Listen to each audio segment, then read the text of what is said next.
What is going on, everybody? Welcome to Off the Top Rope, Off the Mic Sports Network. Something interesting happened on social media over the weekend. An account on Instagram put out uh, basically news. I don't know where it was cited from because you know how Instagram and social media is that you don't have to cite anything; people will take it as news.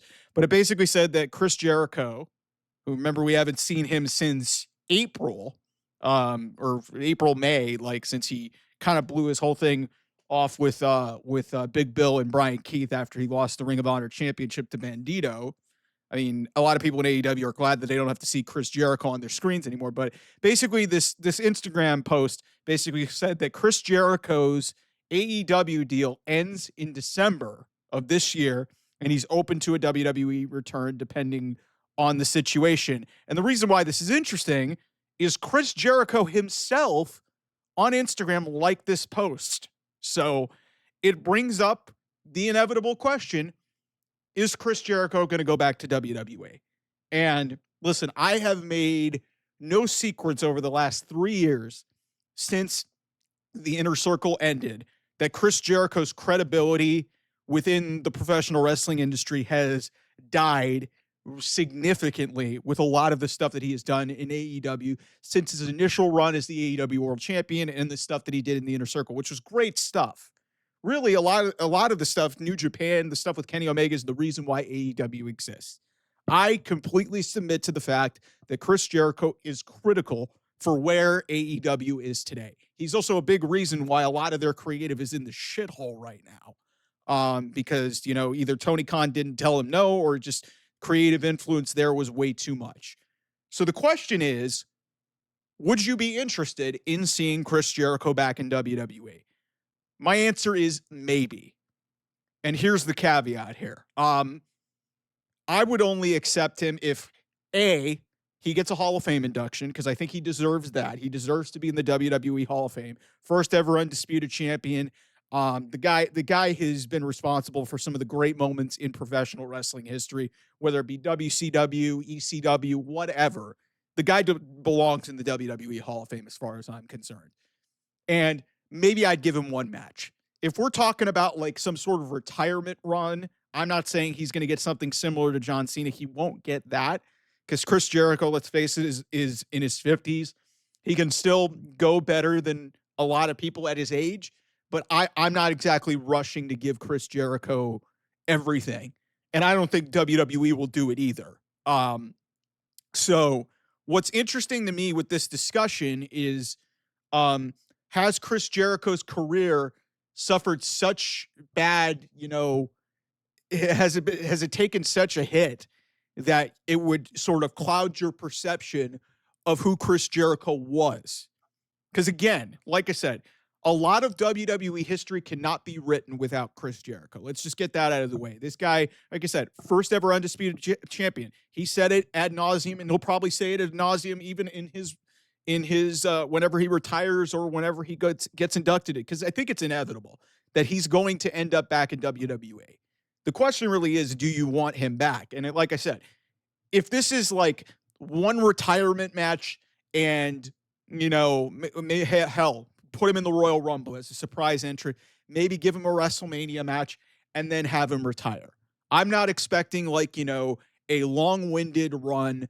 And I don't think WWE is going to put him in a position where, okay, he's going to go and, just be firmly in the world title picture. That's not going to happen. That's not going to happen. Listen, Edge had a contract. He came back from career-threatening neck stuff and was able to work, in his late 40s into his 50s. And then obviously in 2023, he signed with AEW. And now he's there with Christian. So again, like I said, there are pros and cons to this situation because a lot of what Chris Jericho has done since really like it's also some of this stuff within the political sphere, obviously a lot of rumors and also a lot of stuff that he's done reportedly that are not, there's not very good, pleasant allegations surrounding Chris Jericho. I'll leave you guys to, go and look up the stuff that was speculated on with Kylie Ray. Which is part of the reason why she's ironically in WWE right now as a part of Evolve. But Chris Jericho, like I said, um, is a Hall of Famer. And I think WWE is his home. Let's call that what it is. This guy had one of the great debuts of all time, debuting against The Rock, you know, that whole Y2K clock fame thing. Like I said, he main evented a WrestleMania. His feud with Shawn Michaels was epic. Twice he did it. One of the great undercard matches in WrestleMania history at WrestleMania 19. Go watch Chris Jericho and Shawn Michaels. That match was unbelievable.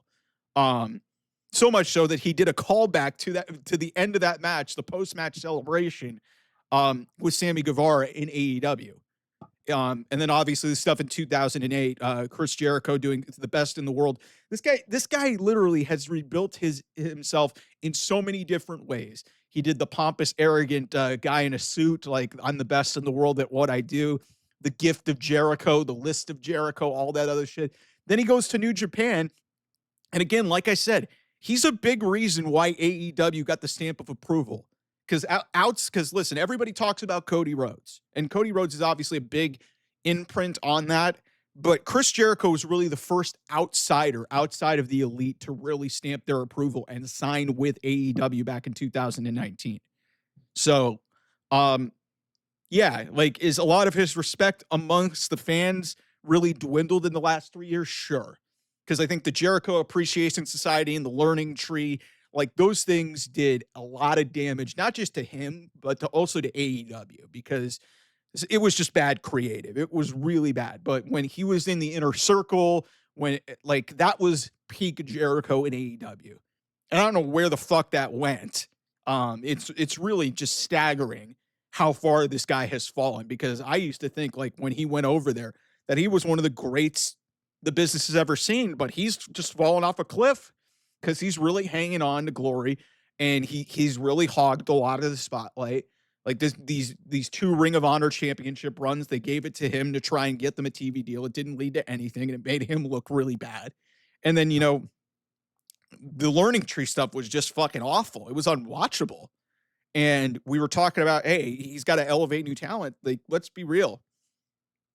Santana and Ortiz, hey, like Santana's now in another company. Ortiz, I don't even know where he is. Jake Hager's not even wrestling anymore.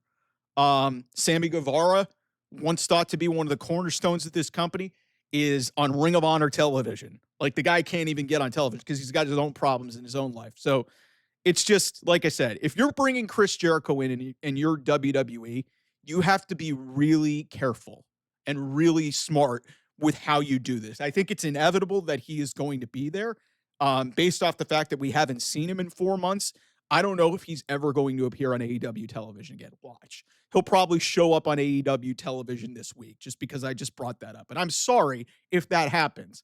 But it's good. It's a very interesting discussion to have. I knew that we were inevitably going to have this conversation, because to me, like I said, this guy's in his 50s. The career's near over. He really has nothing left to do or prove. And frankly, he needs a reset in his own life and his career, to be honest with you. And I mean, to just put a bow on it, going back to WWE, I think would make all the sense in the world. That being said, like, I don't want or expect any sort of John Cena type of retirement run or whatever. If he wants to be an on-screen character, listen, if they have him in the right spot and they kind of rein it in and don't give him all the creative reins that he does, and we could potentially get back to, hey, a gift of Jericho and some of these goofy things that got over, then maybe this could actually work. But if you're expecting him to come in and be a big part of your wrestling product, that ain't happening. That ain't happening, and I hope to God that they don't do that. So let me know in the comments.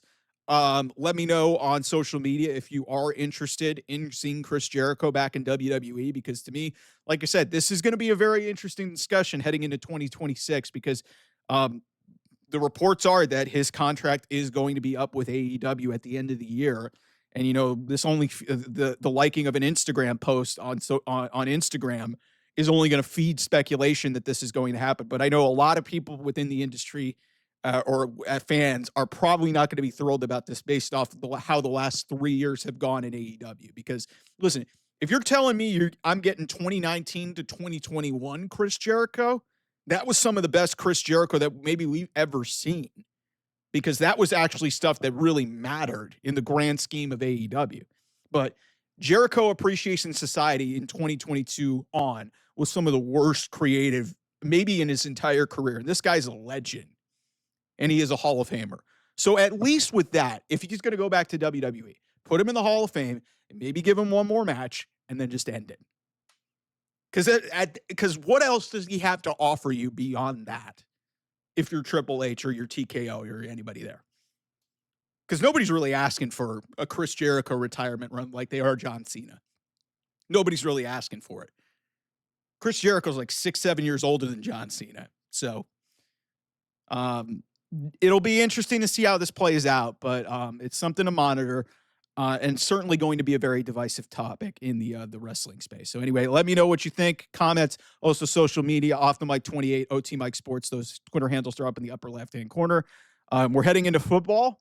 Very exciting. We'll have division previews in the NFL coming here towards the end of the month. College football is starting on Saturday with week 0 games. We're going to have I think Kansas State and Iowa State's in Ireland. So, and that's coincidentally the same weekend that you're going to have Forbidden Door. And then the next week after that, you're going to have a show in Paris. So we're literally going to be overseas for a lot of things in the next couple of weeks, professional wrestling and also in football. So thanks so much, everybody, for supporting the channel. I'll see you guys soon. Bye-bye.